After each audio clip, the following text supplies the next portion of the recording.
what these prudential norms are, I like to have a brief. I like to brief on the history and background why these prudential norms were brought in. Since 92, these prudential norms have come. What happened before that? This requirement was necessary. So we all should be aware of the fact that during 60s and 70s, many Indian banks were nationalized. In early 90s, that is, the stability and the strength of Indian banking system was weak. That is, in 1991, India had to airlift gold to International Monetary Fund to raise loan to settle this balance of payment crisis. So when the problem was evolving and it was growing, it has to be traced from when it was being coming in. So when it was traced, it all began in 85 and 86, where recapitalization of many public sector banks took place. That is, their capital was eroded or in the mode of erosion, and this situation increased to 80s, end of 80s. So this balance of payment crisis arose in 1991. So to clear this, to know about what really happened, the government of India under the finance ministry of Manmohan Singh appointed Narasimhan committee. The committee is on financial systems. So they really wanted to know what was going wrong. So this committee was chaired by Narasimhan, an ex-RBI governor. So this committee, after analyzing the various things, it submitted its report in 1991. It is widely known as Narasimhan Committee 1 report, and later Narasimhan Committee 2 also was formed. In 1998 they submitted their report. So what are the various recommendations were given? That to reduce the capital adequacy ratio to 8%, to reduce the statutory liquidity ratios. One of the things is on non-performing assets, their classification of assets, and another one was governing guidelines for functioning of financial institutions. Well, after these recommendations really came in, one of the recommendations was they should one of the recommendation was every bank had to publish its NPA details annually. So what had happened after their publishing, and these NPA figures really got high and high over years. So this so there was a requirement to really know what is this. There was a requirement to know why this. What are the reasons behind? Really this NPA getting higher and higher? It was simple, as Sir said. It was because they are following a simpler ad hoc basis of accounting of assets, provisioning, etc. So a proper system was required to classify the assets. Overall, they wanted to identify the assets and to classify them. That is what the major requirements of the committee was. So after this, RBI came in 1992. They started issuing circulars after circulars. So they started issuing circulars, and these circulars are widely known as prudential norms. Apart from these IRAC norms, there are other norms on capital adequacy ratio, etc. But the main thing when a bank is concerned, it is this IRAC norms, because it affects its profitability. So recent circular issued by RBI is on July 1, 2011, and that is to be followed from the year for the current financial year with regard to banks. Next, let us go for the definitions. So what are the assets of a bank? We all know that now assets of a bank are mostly its loans and advances. So assets can be broadly classified into two: performing and non-performing. What is a performing assets? A performing assets is the one in which you actually regularly get income. You generate regularly income by way of the interest and other charges. That is, you don't have any irregularity in payment receipt of interest. And when it comes to NPA, there is a huge definition regarding NPA. So non-performing, this definition is from the circular. And NPA, what is NPA? Is it's a loan or an advance where interest or installment, in case of a term loan, it is overdue for 90 days or more. In case of an overdraft, it remains an out of order account. This out of order I will come into the relevant part later. In case of overdue bills, it is 90 days beyond the due date. And in case of agricultural crops, the short duration crops, it is 2 crop seasons, and for long duration crops it is 1 crop seasons. The other one is about securitization transaction, and if the liquidity facility remains unsettled for 90 days or more, it should be classified as an NPA. And when it comes to derivatives, the receivable on a positive mark to market value, then, and if it remains unpaid for 90 days, and it should be classified as an NPA. Next, what does overdue really mean? Say when amount is due to a bank and it is not paid by the borrower or the person who has taken the loan, then it becomes overdue on a date fixed by a bank. So regarding this out of order, I will come later when it comes to cash credit or overdraft facilities. Next, we go into income recognition area.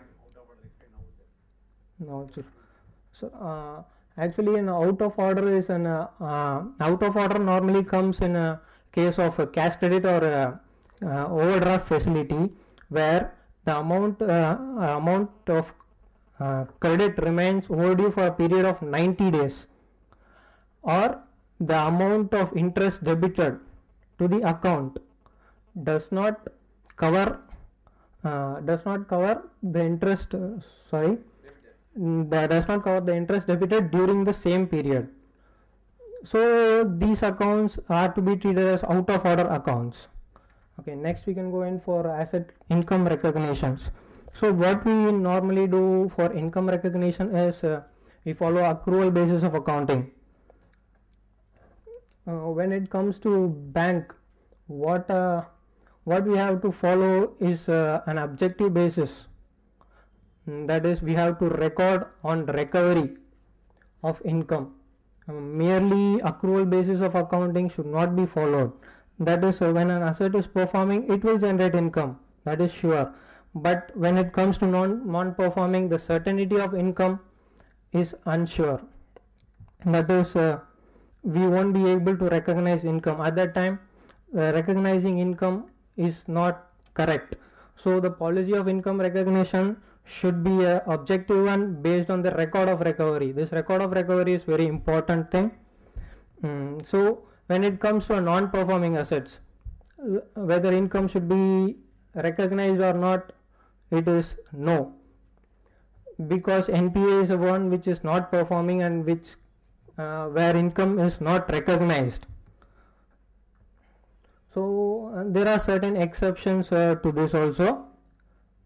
Interest on advances against against deposits and national saving certificates or LIC policies, if they have adequate margin, so at that time you can recognize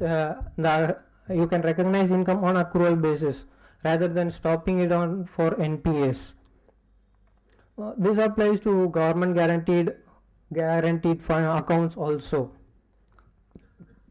Next, we will come into reversal of income. So when an advance becomes NPA, we will no longer recognize income. So what happens to the income already recognized, that is accrued? So what we have to do is we have to reverse those incomes, and if credited to the income account in our P&L account, In cases of other cases of fees commission received in that NPA account, those are also to be reversed.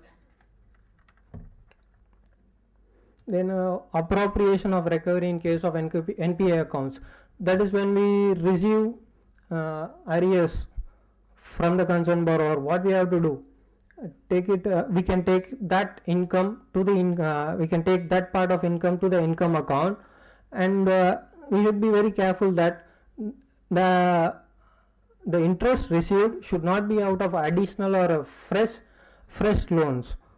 That is, the borrower should not make a new loan and then settle his previous loan. It should not be that case. And in the absence of clear-cut agreement between the bank and the borrower, for appropriations, bank shall follow a uniform system of accounting. We come across now asset classification. What is actually the assets? I have already told you. Categories of assets. There are nearly 4 categories. Why do we require classification of first for the assets? That is for greater transparency in our reporting and to reflect the actual health of a bank in the balance sheet. Okay, what are the various criteria for classifying an asset? It is simple, and it is mostly dependent on the period which it remains NPA. Why one more reason why we need to categorize the asset is for quantifying the provisions. So the first category of advances, standard assets. Standard assets are those assets which perform good, they generate regular income to the bank, and they are, in case of cash credits, that is being operated within the sanction limits. Next category is substandard assets. When an asset turns NPA, when an asset turns into NPA for 12 months or less, it should be classified as a substandard assets. Next is doubtful assets. When assets is in the substandard category for more than 12 months, it becomes a doubtful assets. Doubtful assets are again classified into 3 categories depending upon the number of years it has been doubtful. For the up to the first year, it is categorized under D1 category. For 1 to 3 years under D2 category, and beyond 3 years for D3 category. And next is a loss asset.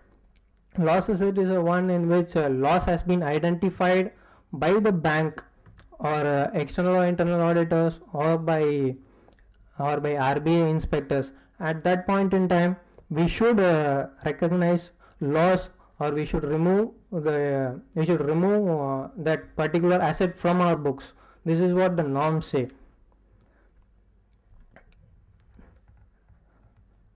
So whether next question will be whether each asset should go into categories of these categories to finally come into loss assets. It's necessarily no. Before, in the previous session, sir told an example of Kingfisher Airlines.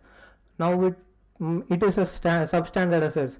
So when it goes forward, or when there are serious credit impairments, at that time you can classify the assets directly into doubtful category 3 or loss assets. You can directly recognize them. So Kingfisher is a good example for that. Next we can go for the guidelines for classification of assets. This is the major part where we have to identify where an NPA has to be recognized and where not to be recognized. So first is the credit weakness and the extent of dependence on collateral security. So what credit weakness is about? So you can identify credit weakness from the past history of the borrower, or from the CIBIL for credit rating about the particular borrower, or is security available. These all can be taken into account for finding the credit weakness of the borrower. So next is internal system. The bank should have established a good internal systems to identify NPA. There should be no delay in identifying NPAs. As soon as it has been identified as an NPA, it should be recognized as an NPA. Next is Next is availability of security or net worth of the borrower or guarantor. It's not a criteria for treating that advance as an NPA. Why we should not take security into account for not treating the borrower as an NPA? Say for example, an housing loan you have. If the borrower has not paid his installments, say for a 6 months or time, but the bank has adequate security, right? Has the house. Bank has adequate security to compensate his installments. At this time, we can't say that it should not be recognized as an NPA, because our income recognition policy is clear. It should be based on recovery. So it should be based on the record of recovery. So you cannot recognize the housing loan as a standard assets, and it should be classified as a substandard assets depending upon the period of delay. Next, there are exceptions to this also. What happens when there is an erosion in the value of security? So you have or a fraud committed by a borrower. In that cases, it has to be treated as an NPA. Surely it has to be treated as an NPA. That is, when the realizable value falls, realizable value of the security falls below 50%, it has to be taken to a doubtful assets, and when it is less than 10%, it has to be treated as a loss asset. Next, assets with temporary deficiencies are not NPA accounts. Example, that is stock statements if they are not submitted regularly. That is, it's practically very difficult for large companies to submit stock statements regularly. At that time you can't say this account to be a NPA because of this deficiency. But if stock statements are required for identifying the drawing power of the borrower, and if the stock statements are older than 3 months, then this account shall be deemed irregular and should be treated as an NPA. The same case is for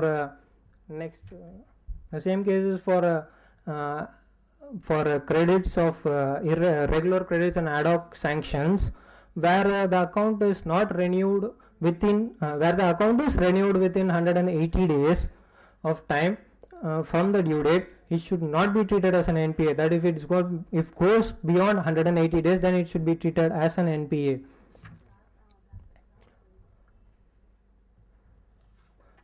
This is a major section we should be everyone will be coming across in their bank audits. This is accounts regularized near the balance sheet date. So when near the balance sheet date, we can find certain accounts that it has been the record of recovery is being correct. That is, it is not being classified as an NPA account, because the borrower may settle his dues or might have settled his dues. There might be genuine cases. There might be some window dressing also, as sir really pointed out one of the case that a borrower may have his account as an NPA, another borrower may have his account as credit facility, where his credit facility availed is less than what he had. So to balance of it, he gives a 20 lakhs check to settle his and on next day of the quarter, he gives another check to regularize the accounts. So due cash should be taken while doing these things, and there should be no scope of subjectivity in doing in finding out these accounts.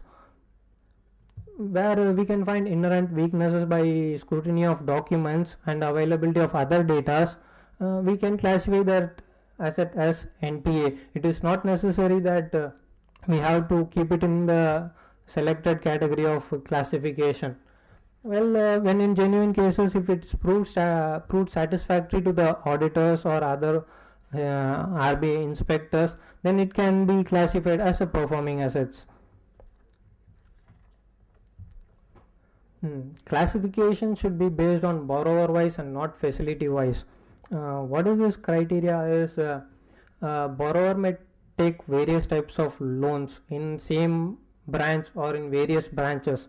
At that point in time, if any one of his accounts, if any one of his advances has been treated as NPA, then all the accounts should be treated as NPA under his name. if a borrower has taken loans from different branches, what happens is each branch should have a communication between them about the concerned borrower and classify the assets accordingly. Next. There is an exceptions to this, that is when a borrower has a bill discounted under his letter of credit. So at that time it cannot be treated as an NPA, though it becomes due. So however, if the LC is not accepted by the issuing banker, or the borrower does not come forward to settle his dues, at that time it can be classified as an NPA. The date would be from the date on which the borrower has turned NPA. Then advances against consortium loans. I think our sir has already explained what the consortium loan is about. So classification should be based on record of recovery of individual member banks. That is the most important criteria. If the lead banker does not part his amounts with the other banks, then it can be treated as not serviced and it has to be provided for. That is, it has to be treated as an NPA. Next, coming to the category of agricultural advances, it is actually agricultural advances are classified into two things: short duration crops and long duration crops. It is based on the crop season. Crop season means the period of harvesting of each crop. This crop season is determined in each state by the state level banking committee. So short duration crops means if the harvest season is less than a year, it becomes a short duration crop, and if it is more than a year, it is a long duration crop. Yes, how to treat it as an NPA? In case of a short duration crops, the principal or the interest amount remains overdue for a period of 2 crop seasons, while in case of long duration crops, it remains overdue for a season of 1 crop season. At that time we have to classify it as an NPA. When it comes to agricultural allied activities like poultry, etc., these are not treated as agricultural advances. These are treated on par with other advances and has to be classified accordingly to other advances and not agricultural advances. Well, there might be cases where after granting agricultural advances, there might be natural calamities. There might be natural calamities and the borrower may not be paying his dues. At that time, the banks may decide their own relief measures. When doing so, if they restructure or reschedule the loans, then that asset cannot be treated as an NPA and it should be treated as a standard assets. When agricultural advances are credited to PACS and FSS, these are societies formed under NABARD. This is when agricultural facility is granted to them. Only such facility will be treated as an NPA when the amount due is not paid. That is, say for example, PACS has taken 2 categories of facilities under agricultural advances. If one facility has become NPA, it is not necessary that others should be treated as an NPA. It should be treated as a standard asset if it is performing good. Well, that is that borrower wise classification shall not apply in case of PACS or FSS. And when it comes to government guaranteed advances, there are 2 types of government guarantees. One is central government, the other one being the state government. Central government advances should be treated as NPA when the guarantee is invoked by the banker and the central government repudiates its guarantee. So at that time NPA is to be recognized. So what happens when the state government in the case of state government guaranteed funds, it should be treated as an NPA once it is invoked and it is overdue for a period of 90 days. Loans with moratorium is like a gestation period, that is, you can pay your installments after a certain date. So in these cases, when the interest will become due, is after the period gets over, the relaxation period gets over.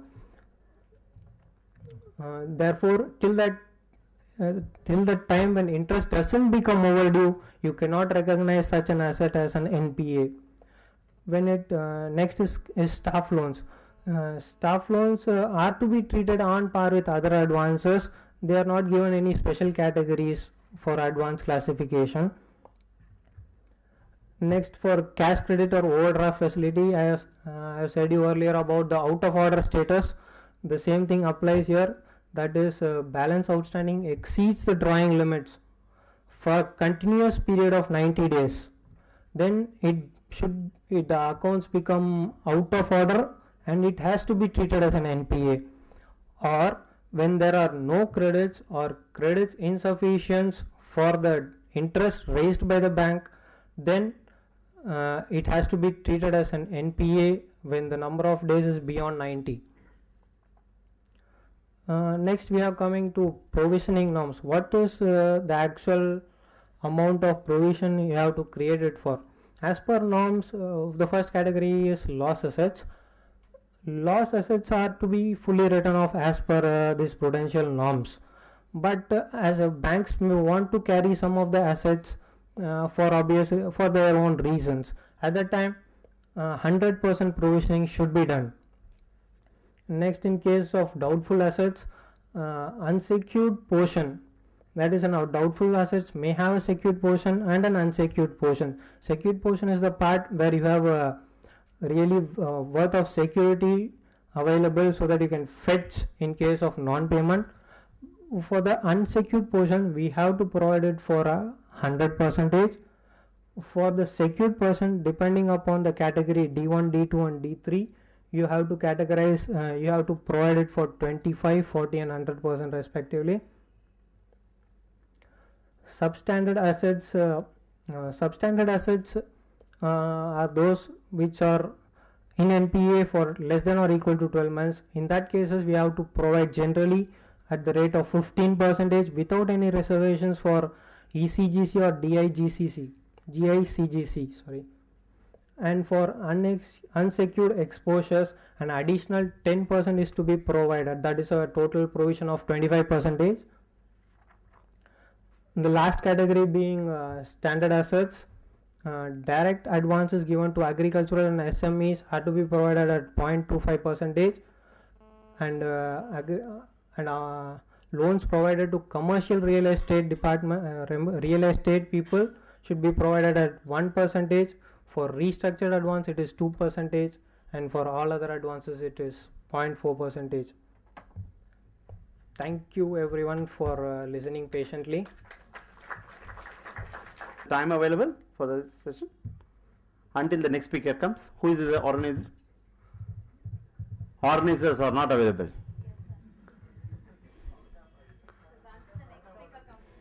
Until the next speaker comes. I always tell in my members meeting, in one of the Andhra branch, they have said your Sikasa chairman is from Andhra, so don't tell them. In an Andhra branch, what they said is, how long I can speak? He said, you can speak as long as possible, but members will be available only up till 5 o'clock.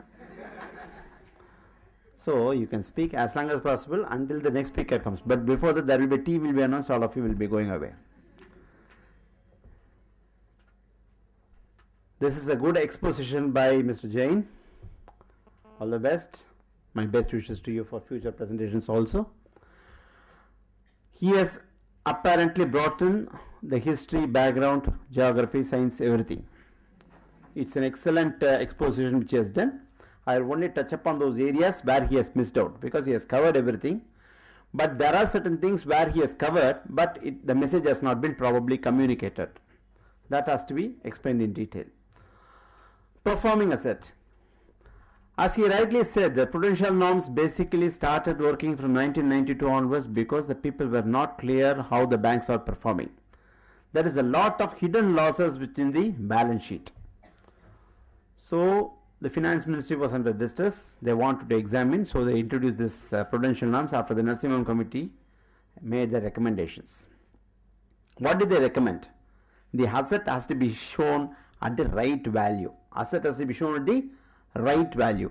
For doing at the right value, what should be done? Asset has to be identified whether it is a right asset or wrong asset. Am I audible? Yes, sir.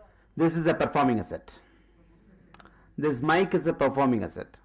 An asset which is required to function as it is expected is called as a performing asset. I am sure all of you are performing asset for your office. Yes or no? Yes, sir. Good, that is the confidence.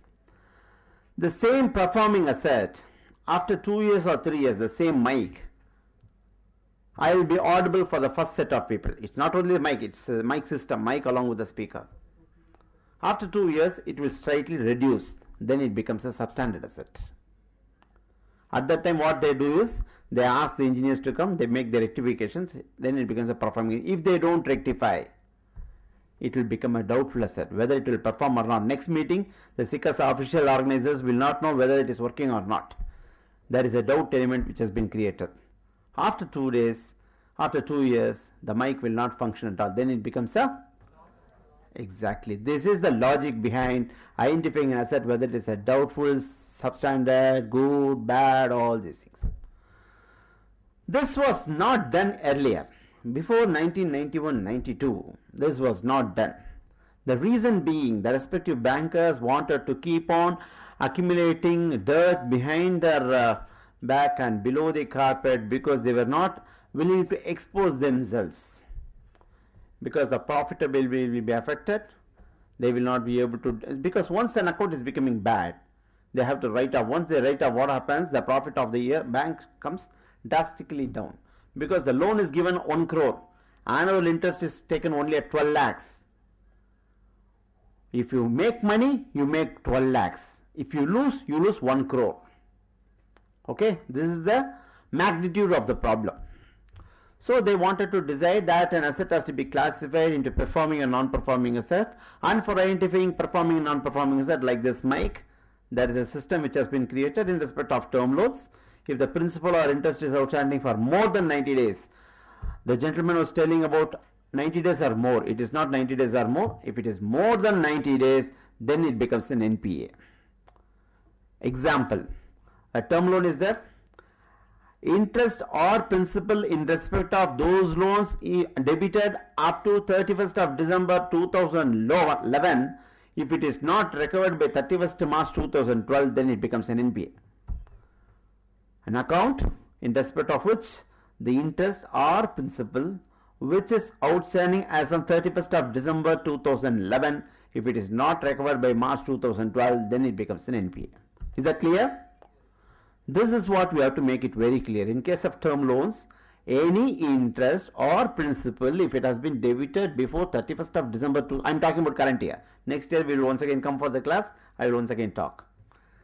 31st December 2011, if it has been debited, it is not recovered till 31st of March 2012, then it becomes an NPA. This is for the term loans.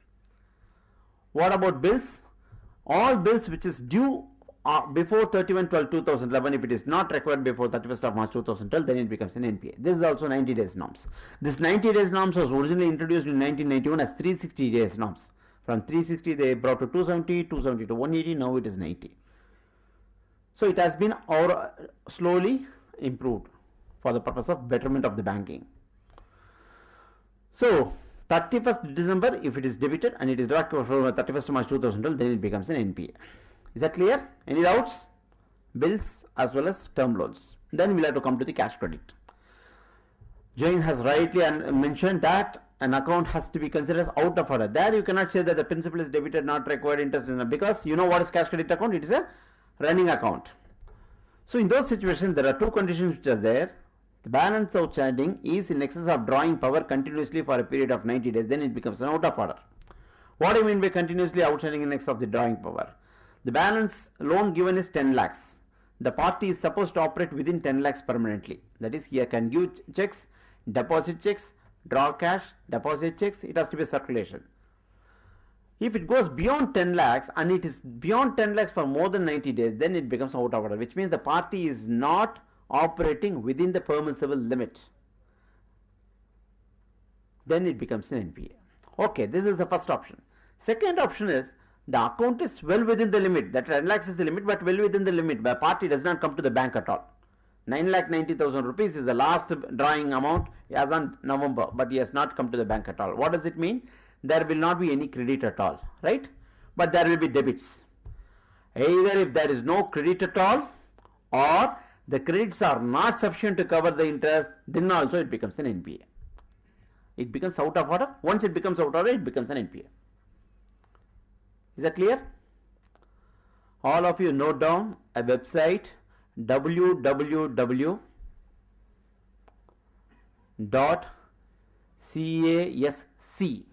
CASC, C for cat, A for animal, S for student, C for cat, online.org, online.org. In that website, we have given a lot of checklists. One of those checklists is identification of NPS. There is a flow chart which I have given there. I have given a flow chart there. You can download it. It gives you a straight direction how it has to be done. In case of term loan, what you should do. See, what happens is, yesterday when Mr. Mohan Lavi was speaking in the members conference yesterday, he was giving pictures, he was giving examples, etc. The reason what he was telling is, we have been trained in such a manner that only if you show a picture and say that this is A for apple, A for apple will not understand. You should show apple and say A for apple, then only will understand. So the flowchart is available. You will be able to download it. What I said just now will be available in the flowchart. You will be able to examine it. This is regarding identification of NPA in case of term loan, overdraft, CC and bills. Whether there is any exemption for this 90 days. Yes, 90 days exemptions are there. What all the cases? One is agricultural loans. He has beautifully put as short-term duration crops and long-term duration crops. All of you have understood what is it? Yes or no? If you say no, I will have to explain. If you say yes, I will leave it. Yes or no? Now no is coming. See this paddy, just I am taking an example. Paddy is a short-term duration crops because you do it now, you harvest it within 3-4 months. It is called as a short-term duration crops. Take the case of a sugar cane. It's a long-term duration crop because if you put it now, it will have a period of more than 1 year for harvesting. So wherever a loan is given for a short-term duration crop and the account is outstanding for two crop seasons, then it becomes NPA. Why this is brought in is, this 90 days norms is not applicable to farmers. Farmers are gods. They are providing us food. Yes? That is why the government is always pampering them. So what happens is, they will not be able to force to make the payment within 90 days because today they do it. That is for example, after the rains, they they till the land and put the required items of groundnuts, etc. They will put it. It will be harvested only in the month of December or January. After that, they will have to sell it and they will have to get back the money. You would have seen in the newspaper today, Akhilesh Yadav's major problem. Have you ever seen the paper today? What is Akhilesh Yadav's major problem? Did not see? No idea. That is in the first page. What is it? 3,300 crores the government has to pay to the farmers. 3,300 crores they have to pay to the farmers for having purchased the produce. If the farmers are not made the payment from the government, how will the farmers pay to the bankers? It is not possible. That is why RBI has given a relaxation in respect of the farmers to have extended period. So if it is short-term duration crop, they can have it outstanding for 2 crop seasons, and if it is long-term duration, it can be 2 years, which means 90 days norm is extended to 180 days in case of short-term duration crops and 2 years in respect of long-term duration crops. This is what I wanted you to understand. Now you have understood? Yes, is not sufficient. Yes, sir. Right, thank you. See, always I ensure in this post-lunch session, I always keep asking for that. The reason being, I have to be fully aware that all of you are correct. So sweet of you. This is regarding agricultural advances. Is there any other exemption as far as NPS are concerned? Yes. This NPA provisioning will not be applicable, as rightly pointed out by the speaker, will not be applicable in respect of loan against deposits, Indira Vikas Patra, Kisan Vikas Patra, etc. provided the margin is maintained. What do you mean by margin is maintained? If I have a deposit of 5 lakhs, I go and give it to the banker, they will give a loan to the extent of 4,50,000 rupees. 50,000 rupees is the margin. So they keep on debiting interest and they keep on making payment. And the deposit is also accumulated by way of interest. So as long as this margin is maintained, 10% margin is continuously maintained, you don't have to recognize it as an NPA. And you don't have a problem with the income recognition also. The same thing is not applicable in respect of jewelry loan. Jewel loan is given for 1 year. Wherever you go for audit, please understand jewel loan is given only for 1 year. Every 1 year it has to be renewed. So the exemption which is given for loan on deposit etc. is not applicable for jewel loans. Why I am telling this is, the bank manager will mislead you. Sir, jewels are very much available here, sir. Why do you make provision for that? The availability of security or non-availability of security is not relevant for identifying an account as NPA. If account performs, performing asset. Otherwise, it's NPA. Simple. Whether the security is there, whether the person is behind his, he has rightly put about Kingfisher Airlines. Vijay Mallya, he was a god for so many people. His account is considered as NPA. You can't do anything because it is not performing now. The next thing which he was telling you about is accrual basis of accounting should not be followed for the bankers. It is not that accrual system of accounting should not be followed. Accrual system of accounting should not be followed for non-performing assets. Banks also follow accrual system of accounting only. But in case of NPAs, non-performing assets, income should not be recognized. Feeling sleepy? The income will be recognized only on recovery basis. What do you mean by income will be recognized on recovery basis? It is basically cash basis of accounting. So cash basis of accounting will come in respect of non-performing assets. So once it becomes a non-performing asset, I will recognize only to the extent of what has been received. If it is not received, I should not take it as income. What about the income of the previous years? Income of the previous years also have to be reversed, rightly pointed out by the speaker, but it should not be debited to the interest account, because current year interest, if it is reversed, you have to debit to interest. But last year interest, it has to be taken to a separate account as the name called by the respective banks. Each and every bank has their own names. Interest not collected, interest suspense, interest not recorded on NPS. That is a separate account. You have to take it to that, because current year income you can reverse. Last year income you cannot reverse, because you have to reverse, but you cannot debit to the current year interest income. Head office will have a consolidated item, they will be transferring it to that account. So please, when you reverse the previous year's income, please debit the right account. Okay, don't debit the interest income account itself. What is the entry which you pass when you account the income? Debit the party, credit interest received. When you reverse, you have to debit interest received, credit the party. This is okay for the current year. But for in respect of the previous year, you cannot do that. Interest received should not be debited. You will have to put a debit on INC or interest suspense, credit to the respective account.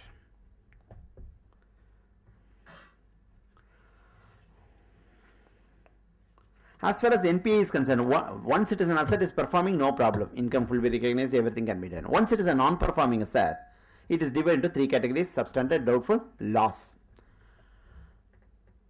Whether an account can be classified directly as NPA, as I explained to him in the case of Kingfisher, once an account is becoming NPA, it can be the same MIC concept. Same MIC concept, I will come back to that.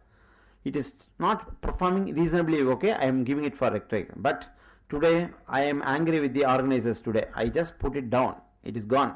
It is becoming a loss asset immediately. Right? So there is no periodical upgradation, downgradation required. It can be, no, not you, ma. I am talking about the total organizer, don't worry. So the point is, there is no periodical downgradation required. You can have it as account as standard now, tomorrow it becomes substandard. NPA, banks should have an internal system. Banks have an internal system, and particularly this year, RBI has categorically said to the bankers that the NPAs has to be identified inside the system only. Till previous year, NPA management software was separate. The accounts will be identified as NPA manually by the managers, and then they will shift it to the NPA management software. This time, this has been going on for the past 3-4 years, and this year RBI has very categorically said all the banks have to make the system to identify NPA. So our responsibility has increased, and correspondingly your responsibility has also increased as the persons who are going to do the audit. So whether the system has identified the NPA properly, you have to examine.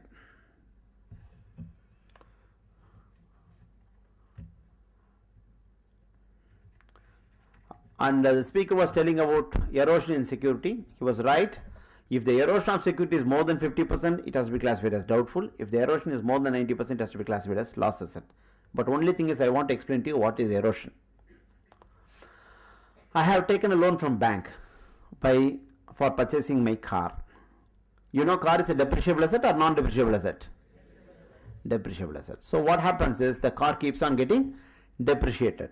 At the time I purchased the car value was 10 lakhs and the loan was 7.5 lakhs. I have not repaid the loan at all. Second year car becomes 25% depreciated, 10 becomes 7.5. That is an erosion. Next year 7.5 becomes 5.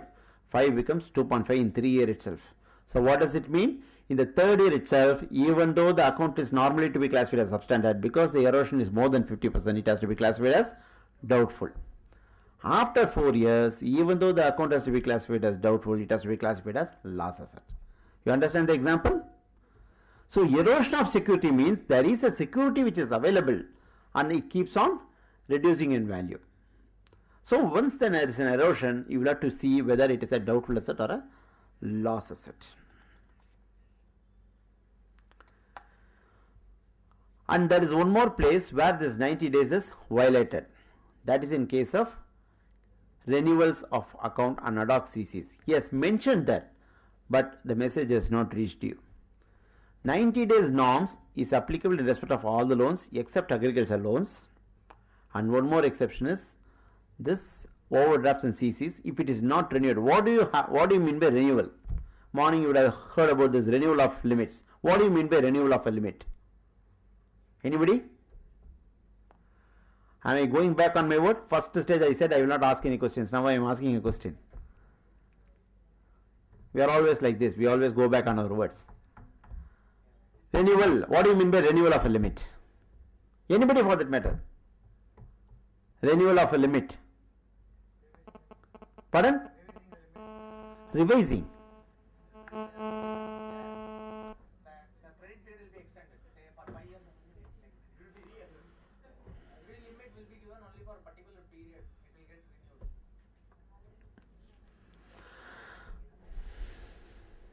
Any other answer? Restructuring. So we are totally deviating. This gentleman was also telling about restructuring only. A loan is given for 5 years, it is extended for 1 more year. It is called as restructuring. It is not renewal. Renewal means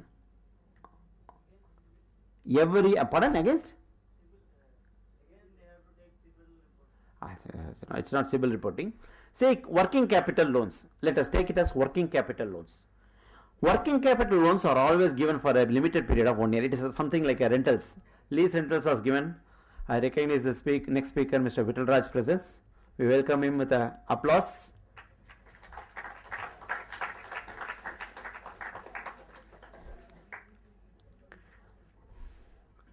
Why I am mentioning this is, the organizer is told that you have time up till the next speaker arrives. But we have not yet through at least for 50-60%, but let us rush it something. So the point which I want to do is renewal means in case of working capital loans which is given for annual basis. Today loan is given, every 1 year it has to be renewed. The extension time which you are talking about in respect of term loans etc. is the loan is taken for 5 years. For some reason or other it is not able to service, it is extended, that is called as either restructured or remodify the terms etc. Renewal means the loan is given for a year and every year it has to be renewed. And if an account is not renewed, what will happen is the limit expires. You have taken a loan for 10 lakhs on overdraft and if it is not renewed, the limit expires. Once the limit expires, what happens? Pardon? It becomes NPA after 3 months. Normal course. Normal course it becomes NPA because the balance outstanding is in excess of drawing power or limit for a period of more than 90 days. Then it becomes out of order, then it becomes an NPA. But this will not happen like that. In case of Default because of non-renewal, it will not become an NPA. It will become an NPA only after 180 days. They have given 3 months extra for making the branches to work for renewal. So this 90 days norms is normally applicable. It has an exemption in respect of agriculture loans. It has an exemption in respect of renewal. Okay. Third exemption which he was talking about rightly about this bill discounting against LC limit. But he mentioned about LC of some other bank, which is not the case. That is, I am a borrower. I have availed a bill discounting facility. I am discounting the bills of sale. I am supplying to sale. They are giving me signing a bill which I have discounted. Sale has not paid within 90 days. Normally it will become an NPA. But if the sales bankers have given me a letter of credit, then it will not become an NPA until the letter of credit is repudiated. You raise the letter of credit, the bank does not honor it, then it becomes an NPA. So bills discounted limit will be normally NPA after 90 days, and if it is backed up by LC, it will not become an NPA. Sir was talking about genuine cases we can consider as performing asset. Genuinity, ingenuity is not relevant. It is absolutely subjective. If the account is performing asset, standard. If it is not performing, non-performing asset, NPA. Then you have to classify it as substandard, doubtful or loss.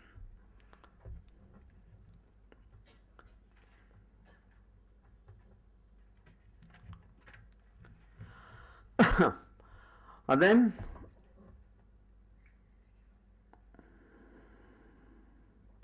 he was talking about multiple limits. It's borrower wise, not facility wise. If I am a borrower, I have a term loan, I have a CC, I have a bill discounting, I have a check discounting. Any one of these loans becomes NPA, all the account becomes NPA. Just an example, if I have a bill discounting limit of 1 lakh and I have a term loan of 1 crore, if this 1 lakh bill discounting, I have discounted a check for 1 lakh and the check dishonored, and if it is not cleared within 90 days, the entire 1 crore or 1 lakh will become NPA. This is the crucial area. So for a particular buyer, you have to see all the facilities which he is having. But it may not be practicable to see whether the same borrower has facilities with other branches. That is not our prerogative. We will not be able to do it. But if you get the information, you will have to exchange the information with the people. Staff loan, same thing will be applicable. But one word of caution which I want to tell you in case of staff loans is, in case of staff housing loans, the recovery is in respect of principal first.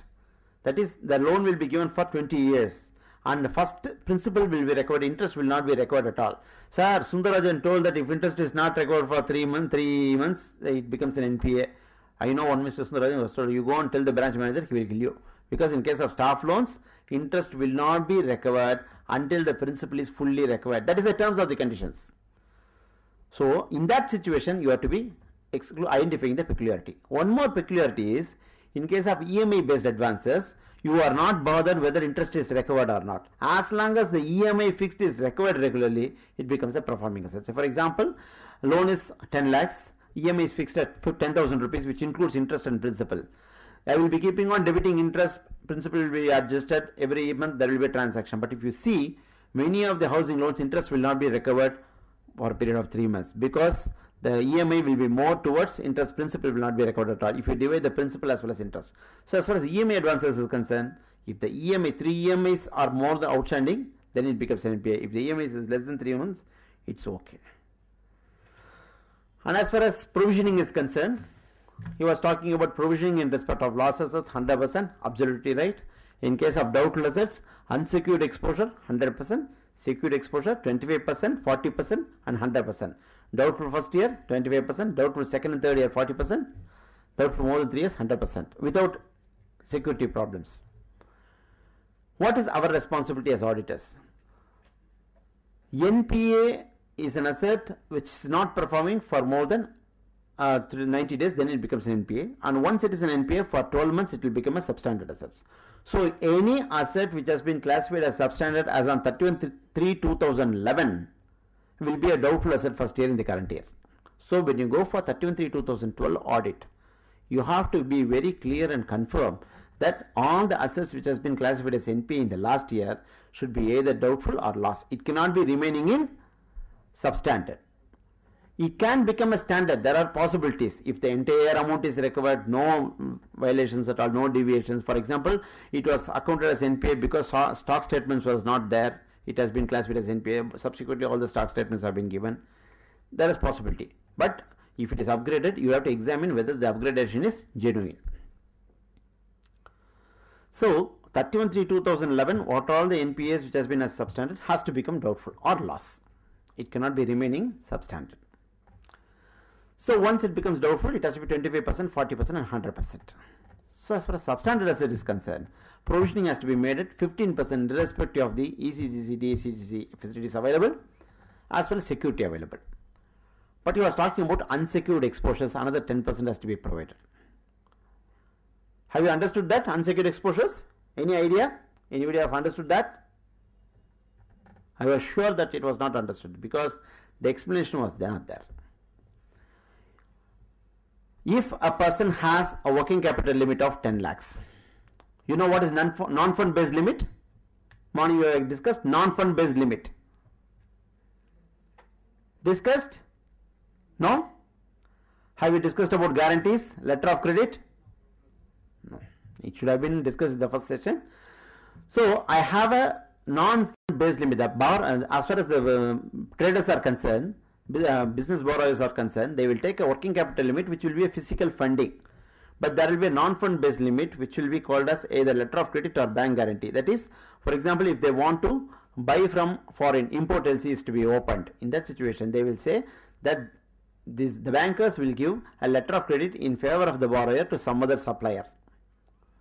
The letter of credit will be for a crore.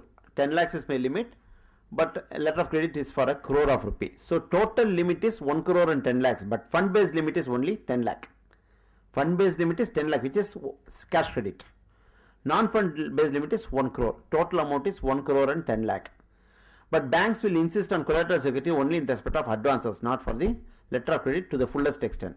So I would have given a security for 10 lakhs. So I have given a security of 10 lakhs, which is covering my loans. And this 10 lakhs will be covered by loan. Once this account becomes an NPA, normally I should have provided 15% of 10 lakhs, which is 1,50,000 rupees. But in the given case, 10 lakhs is the limit, 1 crore is a non-fund based limit, total put together is a 1 crore and 10 lakhs, security available is 10 lakhs, 10 lakhs as a percentage of 1 crore and 10 lakhs is less than 90%, less than 10%, correct? 10 lakhs plus 1 crore and 10 lakhs, 10 lakhs is the security available, the total limit which includes both fund based and non-fund based limit is 1 crore and 10 lakh, then in that situation it is less than 10%. Once the security availability with the banker, which combines of both fund based and non-fund based limits, if it is ab initio means from the first stage of sanction itself it is less than 10%, an additional provision of 10% has to be made in respect of substandard assets. So when you verify substandard assets, you have to see whether the party has any other non-fund based limits. If they have a non-fund based limit, that also to be examined whether any security ab initio problem is there. If that is there, you have to provide for 25%. Is that clear? So unsecured exposure means both fund based limit and non-fund based limit put together, and the security available at the stage of first sanction, if it is ab initio less than 10% of this total limit, then you will have to provide for additional 10%. This is in respect of SSA additional exposure. Standard assets, he has given 4 provisioning, 0.25% in respect of agri and SME sectors, correct? 1% in respect of, what was that? Commercial real estate exposures, okay? 2% on restructured accounts and 0.5% on other advances. There are 2 more clauses which has been introduced in the current year. One is 2% in respect of housing loans given on teaser rates. Housing loans, you know, all of them are at a lower rate. It's not like 14%, 13.5%, etc. It is normally given at 9%, 9.5%, etc. For capturing the market, the bankers have started giving loans of housing, saying that first 2 years you will be given at 6% rate, which means 6% is called as a teaser rate.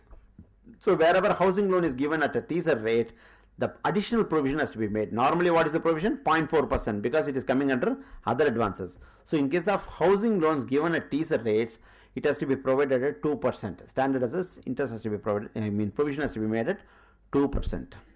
How long this 2% has to be provided? It has to be provided for until 1 year is reached from the rate at which the date at which the rate goes up. That is, 6% is for 2 years. So third year it will become normal rate, which is 8.5 or 9.5 as the case may be. After that, one more year. So first 3 years you will have to make a provision at 2%, and on the fourth year you will have to make normal rate of, what is the percentage? 0.4. This is one more clause. On case of restructured advances, this additional provision of 2% has to be made. See, restructured advances, it can become a substandard or a standard. Restructured advances, if it is restructured, when it was standard, it will continue to be a standard asset. So in that situation, this 2% provision has to be made. But in the normal course, whenever an account is getting restructured, there is a possibility it slips to substandard asset. Once it becomes substandard asset, the provisioning of 15% will come. So in respect of restructured accounts, which is continued to be classified under standard assets, you will have to make a provisioning of 2%. And this 2% will be provided for a period of 2 years from the date of restructuring. And during the period of restructuring, if a moratorium is given, the 2 years period will be extended. Say for 1 year after restructuring, they need not pay principal. In that situation, this 2% will be provided for a period of 3 years. This is one more provisioning in case of standard assets, that is for the current year. So this is regarding provisioning of standard assets, standard, substandard, doubtful loss.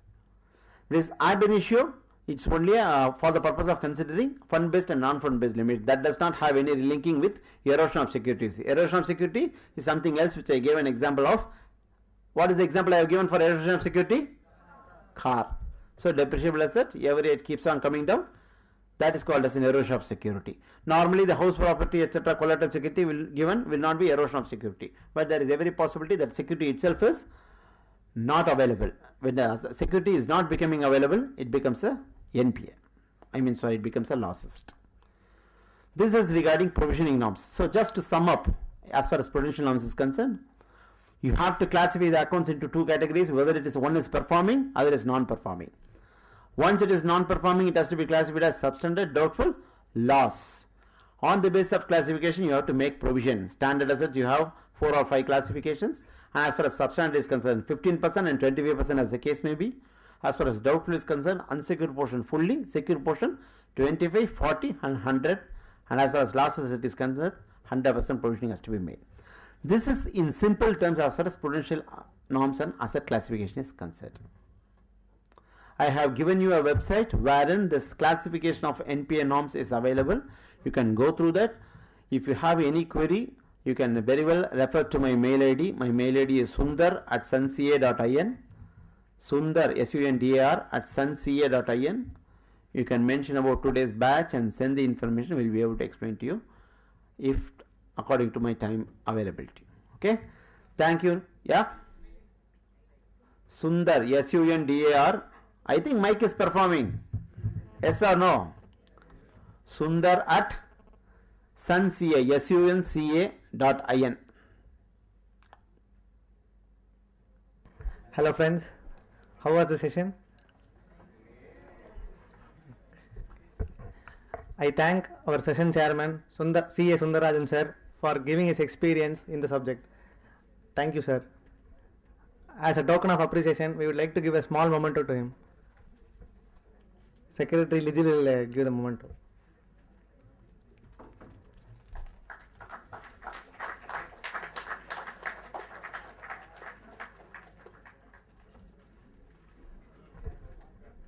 I should thank Rajiv for his preparation and his explanation in this prudential norms.